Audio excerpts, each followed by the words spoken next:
검찰당은 이미 창당했습니다. 우리가 제대로 감시하지 않으면 안 됩니다. 지금 21대 국회에서 수사권과 기소권을 분리해야 합니다. 검찰의 임의적 사건 배당 막아야 합니다. 검찰당의 출연에 대해 말씀을 좀 드려보도록 하겠습니다. 언제부터 문제가 이 지경이 됐나를 좀 곰곰이 되짚어봤습니다. 국민의힘에 대권 주자 중에 검사 출신이 누가 있는지 한번 말씀드렸죠. 원희룡, 황교안, 홍준표, 그리고 지금 새롭게 떠오르는 윤석열 검사 출신입니다. 오세훈은 변호사지만 어쨌거나 그 그룹 안에 들어있고요. 나경원 판사 출신입니다. 이처럼 우리나라 정치에는 율사들이 너무 많습니다. 해서 모든 사건들을 검찰로 끌고 가서 고발을 하고 판사가 판결을 해서 정치적 결단 대신 모든 것을 법원에 맡겨놓고 있는 한심한 지경이 되어버렸습니다. 있어서는 안 되는 일이 벌어지고 있는 것입니다. 한편 이 가운데에서 검찰들의 태도도 많이 바뀌었습니다. 저는 그 시작을 최규일로 보고 있습니다. 최규일은 고검장까지 지낸 인물이었습니다. 하지만 고검장을 마치고 나서 정치에 뛰어듭니다. 그 당시에 모든 검사들이 깜짝 놀랐습니다. 아니 왜 최규일이 고검장까지 마치고 정치에 뛰어들지? 여기에서 중요한 것은 고검장 출신으로 국회의원 초선에 도전하는 것은 제가 아는 한은 최규일이 처음이었다는 것입니다.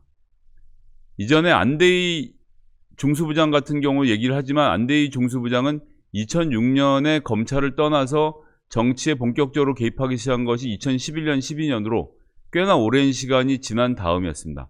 즉 검사로서의 프리미엄보다는 대법관으로, 중수부장으로 이런 이미지들을 가지고 정계에 들어왔다 잘 되지 않았죠. 하지만 최규일은 고검장을 마치고 바로 정치에 뛰어들었습니다. 여러 가지 이유가 있겠지만 최규일은 원래 집이 굉장히 부자입니다. 처갓집이 부자거든요.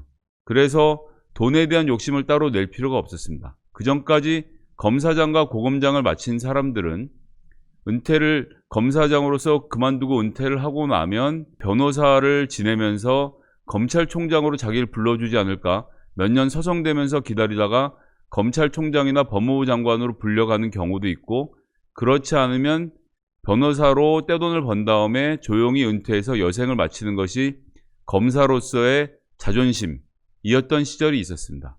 그것을 최초로 깬 게 최규일이었습니다. 그리고 나서 부산 고검장을 마친 황교안이 법무법인 태평양에서 17개월 동안 17억 원, 한 달에 1억 원이란 월급을 받으면서 직장을 다니다 박근혜의 부름을 받고 법무부 장관으로 가면서부터 문제가 묘하게 꼬이기 시작을 합니다.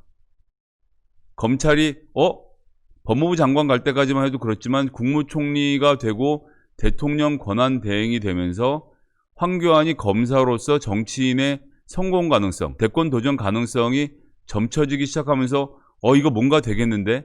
이런 생각을 하기 시작을 한 것입니다.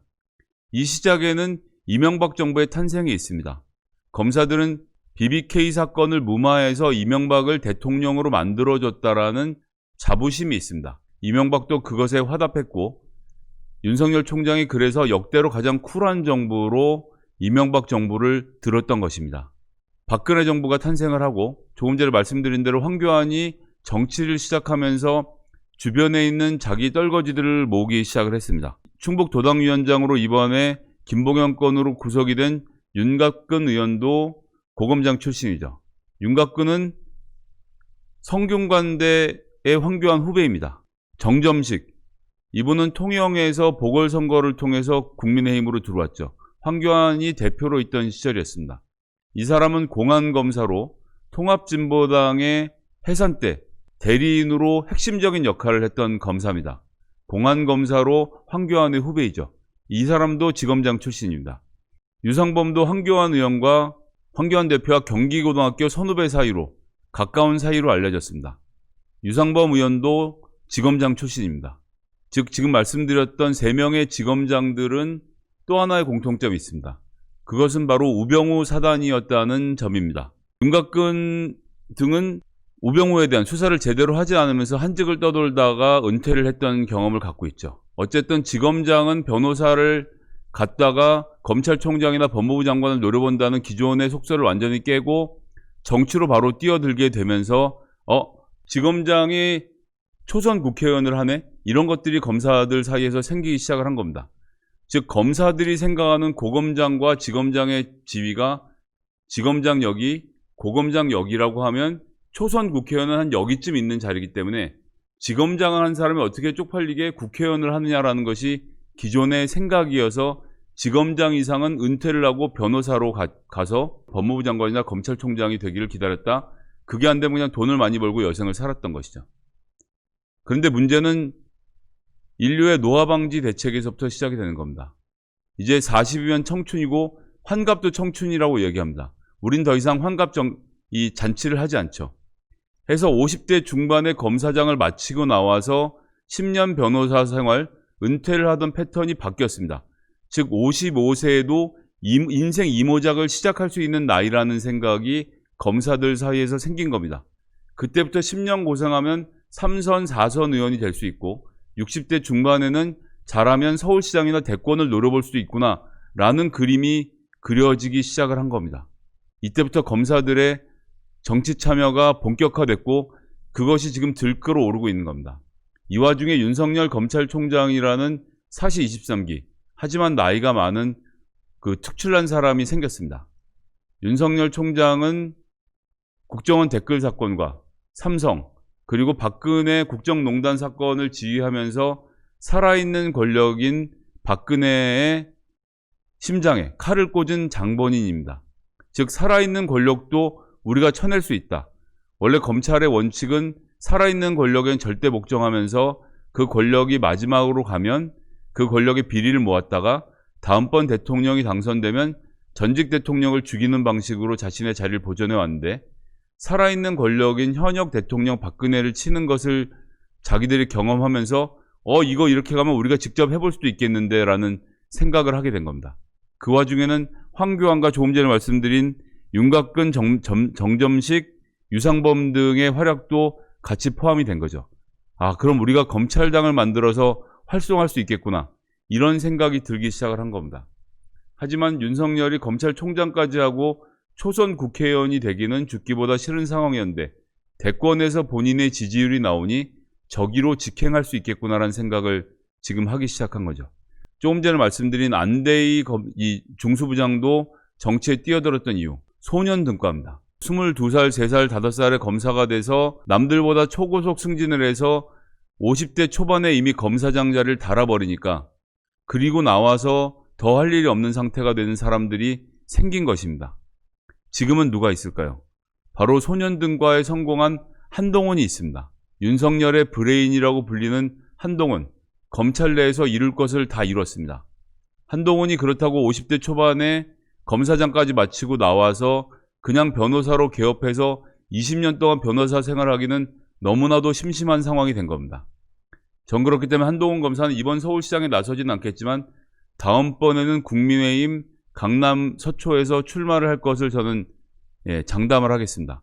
그런 식으로 검사장 출신들까지 함께 모여서 검찰당을 점점 더 만들어가겠다. 그 정점에 윤석열을 세우고 검사장들이 국회의원을 하면서 정치적으로 세력화를 만들겠다는 계획이 서 있는 것입니다.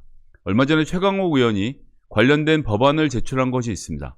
판사와 검사는 1년 전에 퇴직하고 정치를 해야 된다. 이 법을 가지고 이러쿵저러쿵 야당에서 말을 많이 합니다만 다시 말씀드리겠습니다. 판사는 그나마 난수에 의해서 배당이 됩니다. 정해진 순서에 따라서 배당이 될 뿐 마음대로 조정을 할 수가 없습니다. 하지만 지검장과 고검장과 검찰총장은 어떤 힘을 갖고 있습니까? 사건을 기획할 수 있고요. 기획한 사건을 자기가 원하는 사람에게 배당할 수 있습니다. 윤석열 총장과 서울지검장이 함께 마음먹으면 사건을 기획해서 서울지검에 배당하고 서울지검장이 본인이 믿을 수 있는 후배 검사에게 배당할 수 있는 구조가 되어 있는 거죠. 수사권을 갖고 있고 수사 지휘를 할 수 있고 수사를 배정할 수 있는 권한을 검찰은 갖고 있습니다.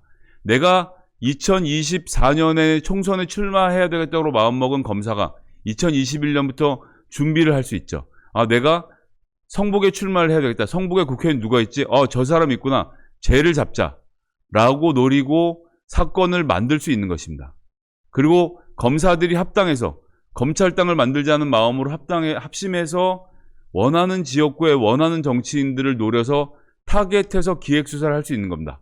그것도 무작위 배정이 아니라 지명해서 배정할 수 있기 때문에 정치로 나서기로 마음먹은 검사들끼리의 짬짬이가 가능한 것입니다. 자기가 꼴 보기 싫은 정적을 쳐낼 수 있는 권한이 있고요. 또 다른 하나, 지금 윤석열 총장의 징계를 놓고 검사들 사이에서 선거법만 우리 손에 있으면 너희들 내가 앞으로 가만두지 않겠다라는 이야기를 공공연하게 하고 다닌다는 겁니다. 민주당 정치인들이 왜 이렇게 쫄아서 한마디도 못하나라는 혼란 가능합니다. 하지만 제가 지금 말씀드린 것처럼 검찰이 정치 세력화를 준비하면서 기획수사할 수 있는 능력과 선거법을 여전히 손에 들고 있는 이상은 검찰에게 밑보인 정치는 어떻게든 죽어나갈 수밖에 없는 상황이 만들어지는 것입니다. 그러한 공포가 현존하고 있는 것입니다. 여기에 보수 언론까지 달라붙어서 정치인을 괴롭히기 시작하면 그것을 견뎌낼 수 있는 정치인의 숫자는 매우 제한적일 수밖에 없습니다. 누군가에게 돈을 받았거나 누군가가 문제가 있었거나 길 건너는데 침을 뱉었거나 이런 모든 사람들이 검찰로부터 처벌받을 수 있고 망신을 당할 수 있고 언론으로부터 보도가 당할 수 있는 것이 현실인 이상은 이것을 뚫고 무엇인가 말하기가 너무 어려운 것입니다. 열린민주당 당 대변인으로서 윤석열 총장의 징계와 관련돼서 이제 잡음을 그만 일으키라라는 성명을 내고 나서 주변에 있는 사람들이 너 그렇게 하면 겁나지 않니라는 말을 들었습니다. 제가 왜 그것을 겁내야 합니까? 현직 검찰총장에 대한 비판을 해서 검사들이 제 이름을 블랙리스트에 적어놓고 다음번에 제가 무슨 잘못을 하면 탈탈 털어서 가족까지 다 산산이 흩어버리겠다라고 생각하는 것이 국민들 마음속에 그 공포로 존재하고 있는 것입니다. 저도 그 공포에서 예외는 아니겠죠. 그렇기 때문에 검찰의 정치 참여를 막아야 합니다. 하지만 예전에 협객 시절의 검사들, 내가 검사장까지 마치고 났으니 무슨 국회의원을 하냐는 마음이 사라져버린 지금, 70까지도 일을 해야 되는 지금 검사장을 마친 자들이 준비를 해서 그때부터 애시당초 정치할 생각을 하고 정계와 손을 대고 정적들을 제거하는 용도로 본인의 자리를 사용할 수 있다는 점에서 검찰의 정치 참여 너무나도 위험합니다. 검찰당은 이미 창당했습니다. 우리가 제대로 감시하지 않으면 안 됩니다. 지금 21대 국회에서 수사권과 기소권을 분리해야 합니다. 검찰의 임의적 사건 배당 막아야 합니다. 지금 해결해야 하는 과제가 한두 개가 아닙니다. 이렇게 그냥 놔두면 검찰당이 그 칼을 손에 들고 국민과 정치인들을 하나하나씩 제거하면서 그들이 바로 이 나라의 주인이 되려고 들 것입니다. 브라질의 교훈, 우리는 잊어서는 안 될 것입니다. 이상 아침부터 옳은 소리 금요일 방송 마치고 증문즉답 시작하겠습니다.